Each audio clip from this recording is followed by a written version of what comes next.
Notre Père, qui es aux cieux, nous nous souvenons que Jésus a aimé l'Église et s'est donné lui-même pour elle. Nous sommes heureux de savoir que même si elle est défaillante, l'Église chrétienne est encore la prunelle de tes yeux.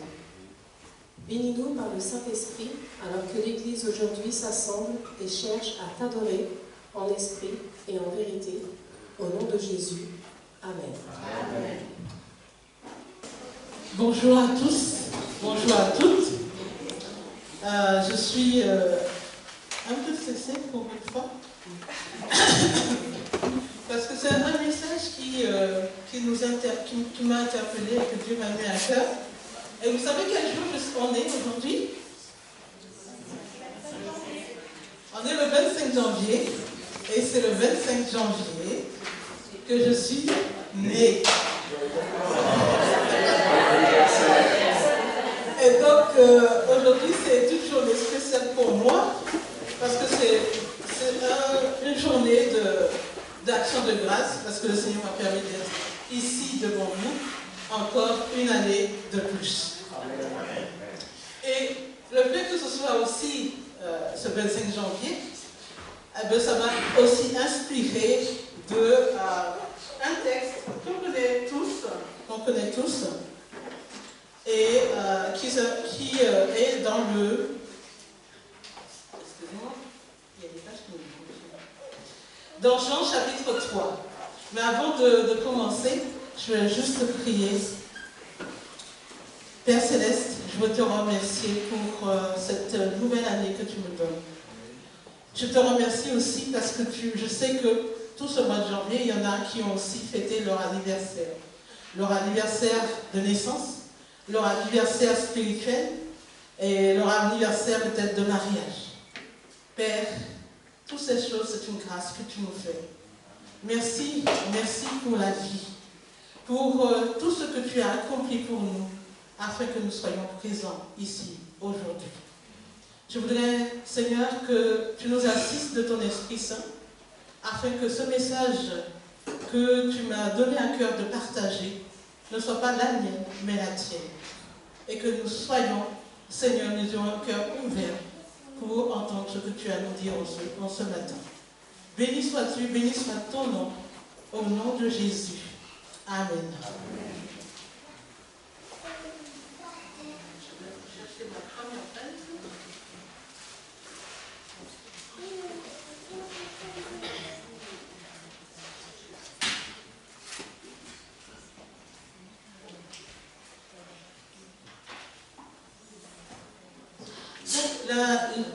Le texte d'aujourd'hui se situe dans Jean chapitre 3, du verset 5 et 6.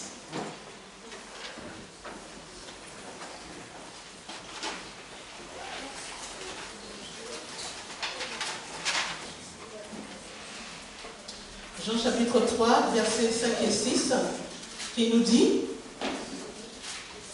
Jésus répondit, en vérité, je te le dis, si un homme ne naît d'eau et d'esprit, il ne peut entrer dans le royaume de Dieu.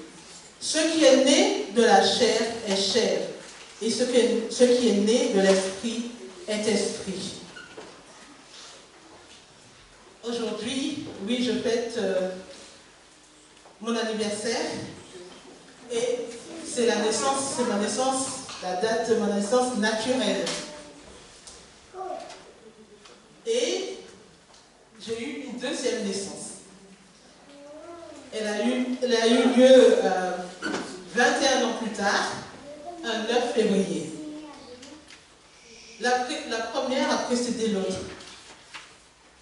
Et ça me permet de dire que la naissance naturelle, sans la naissance naturelle, on ne peut expérimenter la seconde.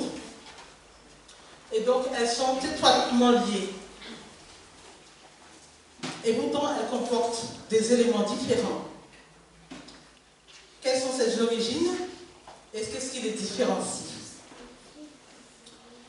L'une et l'autre sont voulues de Dieu. En créant Adam, Dieu a prévu l'existence de toute l'humanité. Ce sont ces paroles que nous trouvons dans Genèse chapitre 1, verset 28. Et Genèse chapitre 1, verset 28, on va le lire.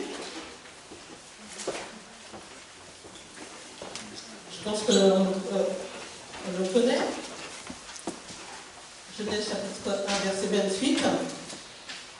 Dieu les bénit et leur dit, soyez féconds, multipliez, remplissez la terre et la subjuguez.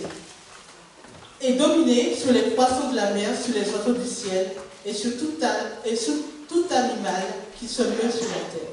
Quand Dieu a dit ça, quand Dieu a prononcé cette parole, il nous a vus tous, avant même que nous naissions. Et dans ce deuxième temps, nous sommes aussi à l'origine aussi de nos parents. Nous ne sommes pas nés du néant. Nos parents ont travaillé avec Dieu pour que nous ayons la vie. Dieu a voulu l'existence humaine et nos parents aussi nous ont voulu. Que ce soit conscient ou inconscient, nos parents nous ont voulu. Dans cette naissance naturelle, il n'y a pas eu de choix de la part de celui ou de celle qui naît dans ce monde. On n'a pas eu notre mot à dire. On ne choisit pas sa famille, ni le lieu de sa naissance, ni même les conditions ou environnement de sa naissance. Et regardons un peu la naissance du Christ. Dans Luc chapitre 2, du verset 1 au verset 7. J'ai fait un petit papier, mais c'est pas évident. Donc, Luc chapitre 1, chapitre 2, du verset 1 au verset 7. En ce temps-là parut un édit de César, Auguste, ordonnant un recensement de toute la terre. Ce premier recensement eut lieu pendant que Quirinius était gouverneur de Syrie. Tous allaient se faire inscrire, chacun dans sa ville. Joseph aussi monta de la Galilée, de la ville de Nazareth, pour se rendre en Judée, dans la ville de David, appelée Bethléem, parce qu'il était de la maison et de la famille de David, afin de se faire inscrire avec Marie, sa fiancée, qui était enceinte. Pendant qu'il était là, le temps où Marie devait accoucher arriva, et elle enfanta son fils, premier-né. Elle l'emmaillota et le coucha dans une crèche, parce qu'il n'y avait pas de place pour eux dans l'hôtellerie. On voit que le Seigneur Jésus va naître comme un bébé. Est-ce que vous avez imaginé le Seigneur en tant que bébé?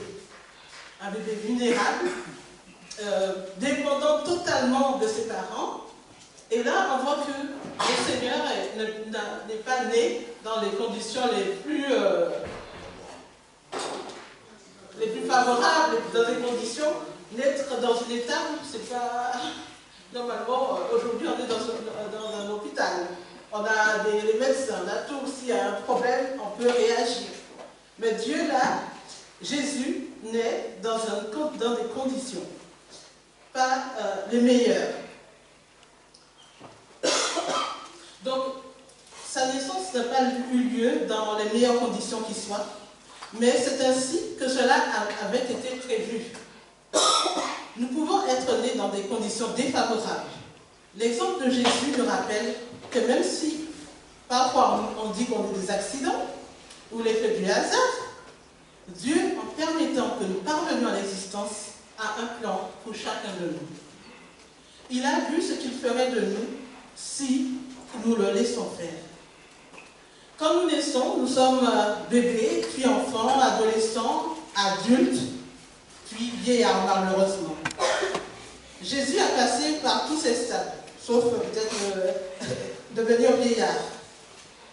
Lisons les versets 41 du même chapitre, 41-43 et 49-52.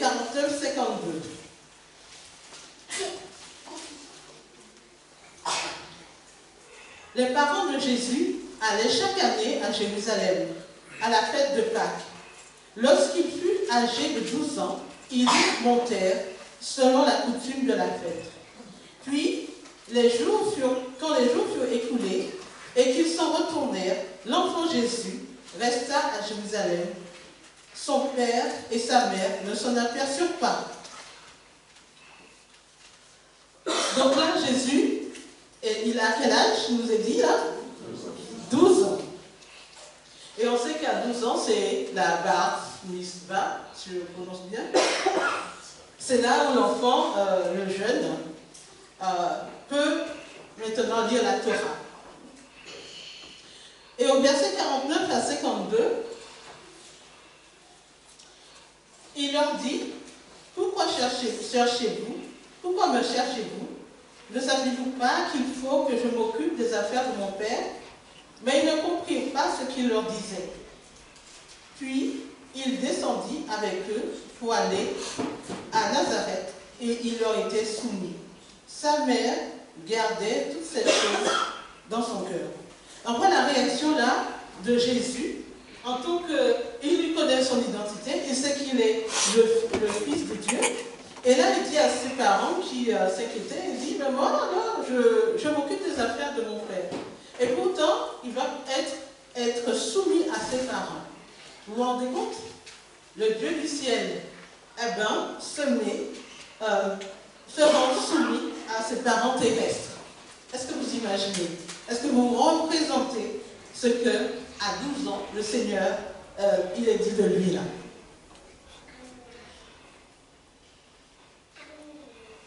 Le Seigneur s'est identifié réellement, complètement, à tout ce que l'être humain peut vivre. Dans Philippiens chapitre 2, il est dit ceci.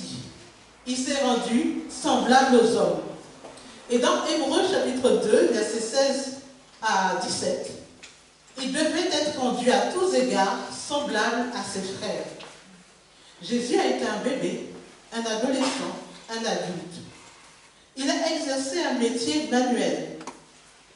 Et cela, chacun de nous, plus ou moins, nous avons à vivre ainsi. Notre vie se déroule ainsi. Enfants, jeunes, adultes, nous pouvons nous confier donc dans le Christ, notre Seigneur. Il sait qu'en tant qu'être humain, habité de notre nature pécheresse, nous sommes confrontés. Il peut nous secourir. Et ça a été le cas pour moi. Et je remercie le Seigneur de m'avoir accompagné bien avant que je le connaisse. Si je suis encore devant vous, c'est grâce à lui. Parce que je me rappelle dans mon enfance, dans l'adolescence même, parfois j'avais l'impression qu'il y avait quelqu'un qui voulait me tuer. Quand je dormais l'après-midi, j'avais du mal à me réveiller. Je voulais me réveiller et j'ai l'impression qu'on voulait m'enfoncer. Et donc je me dis que, après coup, quand je regarde en arrière, je dis que l'ennemi était prêt à ce que je ne vive pas pour rencontrer mon Sauveur. Mais le Seigneur n'a certes pas voulu que cette vie simplement humaine, naturelle, que nous vivions, et qui peut paraître absurde à certains. En tout cas, moi, parfois je me demandais, Seigneur, à quoi ça sert, la vie là? Tellement ça me paraissait dénué de sens. Et qui, à plus ou moins court terme, se termine dans la tombe. Dieu nous a donné une espérance que cette vie naturelle n'a de sens que dans la perspective de l'éternité. Nous pouvons l'expérimenter grâce à la naissance spirituelle. Tout homme a en lui la pensée de l'éternité. Et chaque fois que se présente la mort, soit d'un proche ou d'une maladie incurable, la question de l'éternité, de la vie après, reprend toute sa force. Et voici ce que ce Jésus nous propose à ceux qui le veulent bien. Et nous reprenons notre texte de Jean chapitre 3, pardon.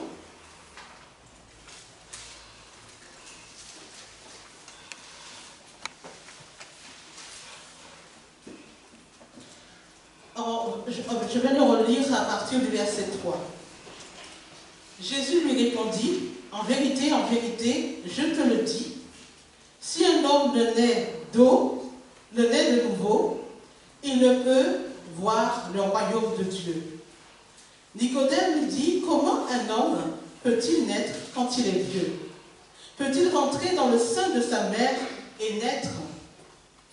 Jésus répondit, en vérité, je te le dis, si un homme ne naît d'eau et d'esprit, il ne peut entrer dans le royaume de Dieu. Ce qui est né de la chair est chair, et ce qui est né de l'esprit est esprit. Ne t'étonne pas que je t'ai dit, il faut que vous naissiez de nouveau.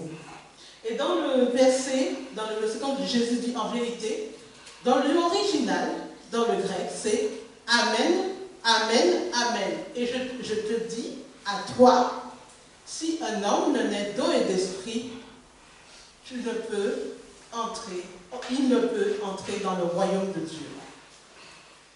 Contrairement à la naissance naturelle, la naissance spirituelle n'est pas imposée, ni par Dieu, ni par les parents. C'est un choix personnel et individuel. On ne naît pas de nouveau sans l'exercice de la volonté de celui qui veut vivre cette vie spirituelle. La naissance spirituelle vient après la naissance naturelle. La naissance spirituelle suit la même évolution que la naissance naturelle. Le Seigneur nous dit dans ces versets que la vie spirituelle commence par une naissance d'eau et d'esprit, entre guillemets, Saint-Esprit. Naître de nouveau est un impératif. C'est ce qu'il dit à Nicodème. En vérité, je te le dis, Amen, Amen.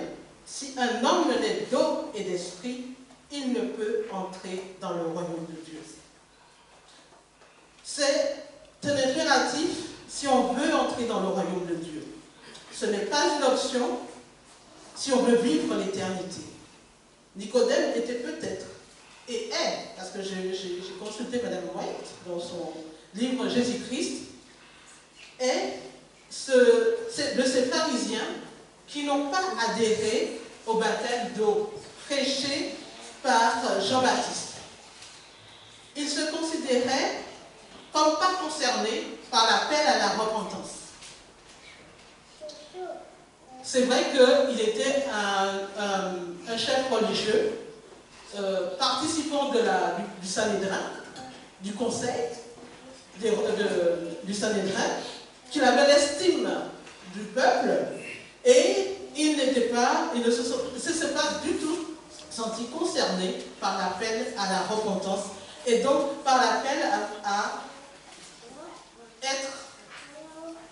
passer par les eaux de ce baptême de repentance. Le Seigneur Jésus qui lui n'avait pas besoin de repentance, s'est fait baptiser par Jean-Baptiste. Parce qu'il était notre représentant, le représentant de l'espèce humaine. Jésus n'avait pas péché, n'est-ce pas? Jésus n'avait jamais péché. Mais en tant que notre représentant, il dit à Jean-Baptiste qu'il est bon de faire cela. Parce qu'il est notre représentant. Et nous, en tant qu'êtres humains, nous avons besoin de se repentir et de passer donc par ce baptême de repentance. Le baptême d'eau est un baptême de repentance. Ainsi que nous revenons à Dieu et que nous acceptons son pardon pour les péchés que nous avons commis.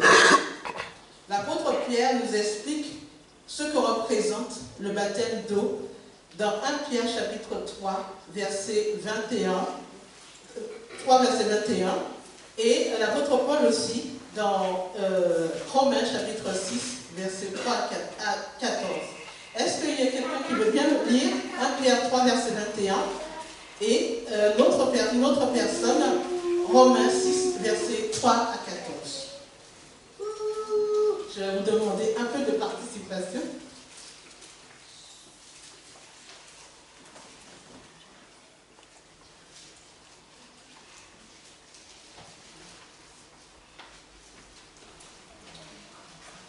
Alors, quelqu'un a trouvé 1 Pierre 3, 21 ? pas la purification de l'esprit et du corps, mais l'engagement d'une bonne conscience envers Dieu et qui maintenant vous sauve, vous aussi par la résurrection de Jésus. Amen. Romains chapitre 6, du verset 3 au verset 14. Ignorez-vous que nous tous qui avons été baptisés en Jésus-Christ, c'est en sa mort que nous avons été baptisés. Nous avons donc été ensevelis avec lui par le baptême de sa mort, afin que, comme Christ est ressuscité des morts par sa gloire, par la gloire du Père, de même, nous aussi nous marchons en nouveauté de vie. En effet, si nous sommes devenus d'une même plante avec lui, par la conformité à sa mort, nous le serons aussi par la conformité à sa résurrection. Sachant que notre vieil homme a été crucifié avec lui, afin que le corps du péché fût détruit, pour que nous ne soyons plus esclaves du péché. Car celui qui est mort est libre du péché. Or, si nous sommes morts avec Christ, nous croyons que nous vivrons aussi avec lui. Sachant que Christ, ressuscité des morts, ne meurt plus, la mort n'a plus de pouvoir sur lui. Car il est mort, et c'est pour le péché qu'il est mort, une fois pour toutes. Il est revenu à la vie, et c'est pour Dieu qu'il vit. Ainsi, vous-même, regardez-vous comme morts au péché et comme vivants pour Dieu en Jésus-Christ. Que le péché ne règne donc point dans votre corps mortel, et n'obéissez pas à ses convoitises. Ne livrez pas vos membres au péché comme des instruments d'iniquité, mais donnez-vous vous-même à Dieu comme étant vivants de mort que vous étiez, et offrez à Dieu vos membres comme des instruments de justice. Car le péché n'aura pas de pouvoir sur vous, puisque vous êtes non sous la loi, mais sous la grâce. Amen. Merci. Alors, le baptême représente beaucoup de choses là. Et en lisant ces deux textes, il nous dit, ce baptême, engagement d'une bonne conscience avec Dieu, symbole de la mort avec Christ, de notre union dans la mort et la résurrection, on se relève, résurrection avec Christ. Et que notre corps mortel est englouti dans l'eau. Et nous renaissons dans une nouvelle vie. Le baptême aussi, bien souvent, représente aussi l'entrée dans la grande famille de Dieu. Il en marque le départ dans cette vie nouvelle. Comme Jésus, au moment de son baptême aussi, de baptême d'eau, nous recevons le Saint-Esprit. Nous aussi, et Jean-Baptiste a rendu témoignage que Jésus, par le baptême du Saint-Esprit, est l'agneau de Dieu qui ôte le péché du monde. Et en participant, en s'alliant par le baptême, nous recevons aussi le Saint-Esprit. On pourrait dire que quand on regarde les actes des apôtres, on voit qu'il y a des gens qui ont reçu le baptême du Saint-Esprit avant et ceux qui l'ont reçu après. Mais en général, on le reçoit en même temps. Mais pour s'assurer de cela, il faut toujours prier les uns, prier pour que le Saint-Esprit soit notre moteur. Pourquoi alors la nécessité du baptême du Saint-Esprit? Jésus nous le dit dans Jean chapitre 14, du verset 16 au verset 17, et Jean chapitre 16, du verset 7 au verset 11. On va juste lire le chapitre 16. Au chapitre 16, Jean chapitre 16.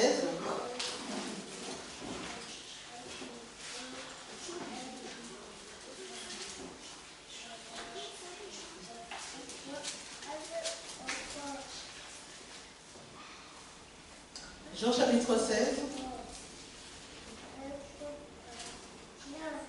du verset 7 au verset 11. Cependant, je vous dis la vérité. Il vous est avantageux que je m'en aille, car si je ne m'en vais pas, le consolateur ne viendra pas vers vous. Mais si je m'en vais, je vous l'enverrai. Et quand il sera venu, il convaincra le monde en ce qui concerne le péché, la justice et le jugement. En ce qui concerne le péché, parce qu'il ne croit pas en moi. La justice, parce que je vais au Père et que vous ne me verrez plus. le jugement, parce que le prince de ce monde est jugé. Donc l'œuvre du Saint-Esprit, c'est là le rôle du Saint-Esprit, de nous convaincre de péché, de justice et de jugement. Et si nous ne le recevons pas dans nos cœurs, il ne peut pas réaliser cette œuvre-là en nous. C'est un agent divin qui va œuvrer en nous pour que la nouvelle créature que nous sommes devenus, puisse devenir visible et que le Père soit glorifié en nous. Nous sommes au départ des bébés spirituels qui s'attendent à ce que tout tourne autour de soi. On devient des adolescents spirituels, parfois, qui remettent en cause certaines choses ou pratiques. Nous voulons faire nos propres expériences avec Dieu. À ce stade, voilà des exemples que disent l'apôtre Pierre et l'apôtre Paul par rapport aux adolescents et aux bébés spirituels. Dans 1 Pierre, chapitre 1 Pierre, chapitre 2, versets 2 et 3.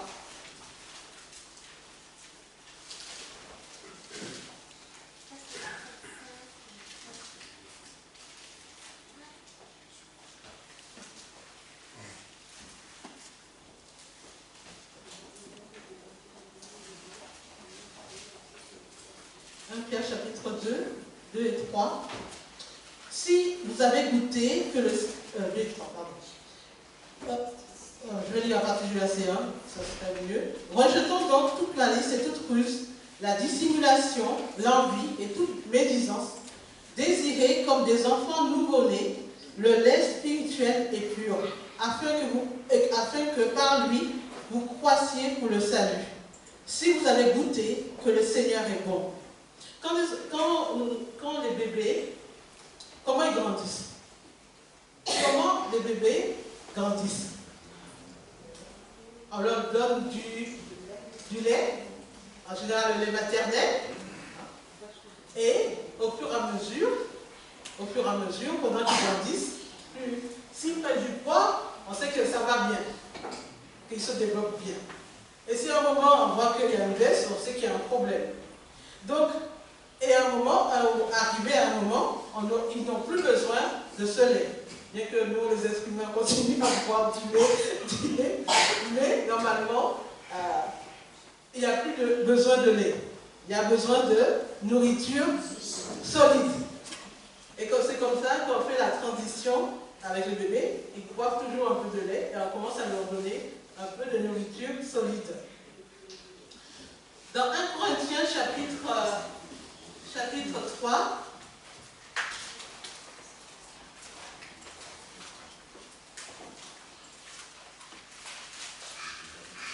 dans 1 Corinthiens chapitre 3, du verset 2 au verset 4, je vous ai donné du lait et non de la nourriture solide, car vous ne pouviez pas la supporter, et vous ne le pouvez même pas à présent, parce que vous êtes encore charnés. En effet, puisqu'il y a parmi vous de la jalousie et des disputes, n'êtes-vous pas charnels et ne marchez-vous pas selon l'homme? Donc l'apôtre, je dis verset 4. Quand l'un dit, moi je suis de Paul et autres, moi je suis d'Apollos, n'êtes-vous pas des hommes? Donc l'apôtre Paul, là, signale, qu'est-ce qui fait que les Corinthiens qui devaient avoir de la nourriture solide, eh bien c'est parce qu'ils sont encore des bébés qui se disputent, qui ont des jalousies et qui montrent par là qu'ils n'ont pas encore laissé le lait spirituel les transformer et leur permettre de croître. À quel stade de notre croissance en sommes-nous? Ce qui est extraordinaire, c'est que la maturité spirituelle ne s'acquiert pas avec l'âge, mais dans une connaissance approfondie et expérimentale de la parole de Dieu, par une lecture et une méditation des Écritures. Tous les points de vue humains doivent être soumis à la parole de Dieu et non l'inverse. La maturité spirituelle s'acquiert tout au long de la vie et se fortifie lorsque nous recherchons toujours à accomplir la volonté de notre Père Céleste. L'être mature bâtit bâtit sa foi sur les paroles du Christ et non sur les impressions ou sentiments. Et cela, vous pouvez le voir dans la parabole de la maison bâtie sur le roc. Comme la vie naturelle, il y a des choses sur lesquelles nous pouvons agir et demander à Dieu la volonté pour les faire, et d'autres qui ne sont pas de notre ressort, et laisser Dieu, par son esprit, le contrôle et le pouvoir pour agir. Dans la vie naturelle, on ne fait rien pour grandir. Le bébé ne fait rien pour grandir. Il est nourri, reçoit des soins, l'affection constante des personnes de son entourage. Il en est de même de la vie spirituelle. Pour grandir, on ne peut pas être on fait pousser une graine, on met en terre. On ne peut pas rester tous les jours à regarder si la graine va apparaître. On espère que cette graine va porter. Et un jour ou l'autre, peut-être une semaine, 2 semaines, on voit cette graine qu'on a plantée, il y a une petite tige qui apparaît. Mais on ne peut pas rester tous les jours à regarder. Ah, est-ce qu'elle va pousser? Ah, est-ce qu'elle va pousser? On y croit, on a donné ce qu'il faut, de l'eau, de l'engrais, on a semé, on a retiré les mauvaises herbes, et on espère que ce petite graine qu'on a poussée deviendra une plante, et peut-être un arbre qui portera beaucoup de fruits dans quelques années. Eh bien, la vie spirituelle, c'est ça. On commence par être bébé. Et au fur et à mesure qu'on grandit, au fur et à mesure qu'on est bien nourri, qu'on a tous les éléments nécessaires pour grandir, mais ça se fait naturellement aussi. Et c'est pourquoi être baptisé du Saint-Esprit, le réclamer chaque jour, parce que c'est lui l'agent qui est mis, que Dieu nous a donné pour que nous puissions grandir spirituellement. Et pour qu'il puisse agir, il faut qu'on le laisse agir et que nous puissions nous nourrir de ce qu'il a donné, la parole, la prière, être avec nos frères et sœurs plus grands pour nous, qui nous portent aussi, qui nous aident si on n'a pas compris quelque chose, si quelque chose nous paraît bizarre, avec pouvoir avoir ces relations qui nous aident. Parce qu'un enfant, un bébé, il ne grandit pas tout seul. Il a besoin de ses parents, il a besoin de personnes, d'adultes, qui l'aident à grandir. Ainsi, chacun, petits et grands, sont appelés à vivre cette expérience de baptême d'eau et d'esprit, si vous n'avez pas encore choisi. À ceux qui l'ont fait, sachez que le baptême du Saint-Esprit peut être expérimenté plusieurs fois dans une vie, et même chaque jour. Elle nous rappelle que c'est chaque jour que nous pouvons expérimenter ce baptême du Saint-Esprit. Parce que c'est chaque jour qu'on a besoin de manger, n'est-ce pas? Est-ce qu'une fois on a mangé, c'est fini? Donc chaque jour aussi, nous avons besoin que le Saint-Esprit nous nourrisse. Les deux vies ont besoin d'être nourries avec de bons aliments pour être et rester en bonne santé et grandir en toute harmonie pour Dieu, pour les autres et pour nous-mêmes. Tout ce que nous pouvons accomplir pour devenir des intimes de Dieu, faisons-le.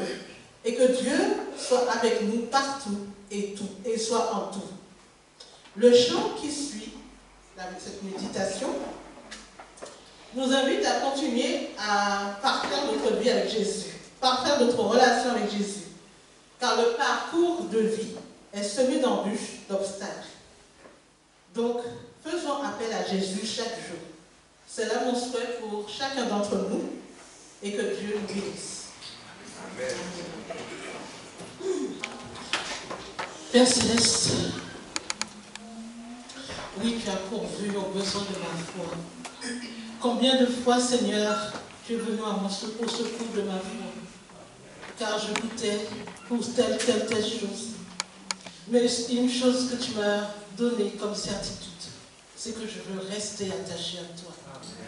Quels que soient mes doutes, quel que soit mon cheminement, quelles que soient mes erreurs, mes péchés, Je savais que je pouvais trouver auprès de toi un Père tendre et secourable, un Père compatissant et qui est toujours prêt à me pardonner et à me laver de toutes mes iniquités. Je te prie pour tous ceux, toutes celles qui ont fait le cheminement avec toi, qui ont fait alliance avec toi, et qui, Seigneur, dans leur vie, le parcours, Seigneur, un moment, ils ont douté que tu les aimais, que tu étais prêt encore à les laver, à les purifier de toute iniquité. Père Céleste, qu'ils ne doutent pas de ton amour. Tout ce trimestre, début trimestre, nous avons vu combien tu aimes inconditionnellement toutes les habitants de la terre, tous tes enfants, tous ceux, Seigneur, qui vivent sur cette terre sont l'objet de ton incomparable amour. Que nous qui avons fait alliance avec toi, nous ne puissions pas douter jamais que tu nous aimes. Malgré les difficultés de notre vie, malgré nos perplexités, malgré nos pourquoi, parce que nous ne savons pas et nous voulons des explications. Seigneur, parfois, tu ne réponds pas, et souvent tu ne réponds pas au pourquoi. Mais tu nous donnes mais tu réponds au comment nous en sortir, comment aller de l'avant malgré tout. Alors que, Seigneur, que nous persévérions. Je te prie aussi pour ceux qui n'ont pas encore fait leur alliance avec toi, Seigneur. Leur donner cette conviction pleine et entière qu'il n'y a pas de meilleure chose, parce que la vie sur cette terre passe vite. Et comme dit Moïse, ça s'envole très vite. Parce que j'ai parfois l'impression, Seigneur, que c'était hier que j'étais une jeune fille et que je suis déjà à cet âge. Mais je te demande, Seigneur, de leur donner cette conviction aussi qu'ils n'ont pas à tarder et que ce n'est que le début, le commencement des choses pour une vie pleine et entière en toi. Ça vaut toujours le coup, Seigneur, de te faire confiance et d'aller jusqu'au bout. Malgré nos défaillances, oui, Seigneur, tu es fidèle, tu es bon et tu nous en sortiras, pourvu que nous restions accrochés à toi et tu nous donneras, Seigneur, la victoire. Tu reviens bientôt, Seigneur Jésus, alors prépare-nous à rester fermes jusqu'à la fin. Merci pour tout ce que tu as déjà accompli pour chacun d'entre nous. Merci de veiller sur nous, de veiller sur nos familles, nos enfants, nos petits-enfants. Seigneur, que ta gloire soit manifeste parmi nous. C'est au beau nom de Jésus que je te prie. Amen. Amen.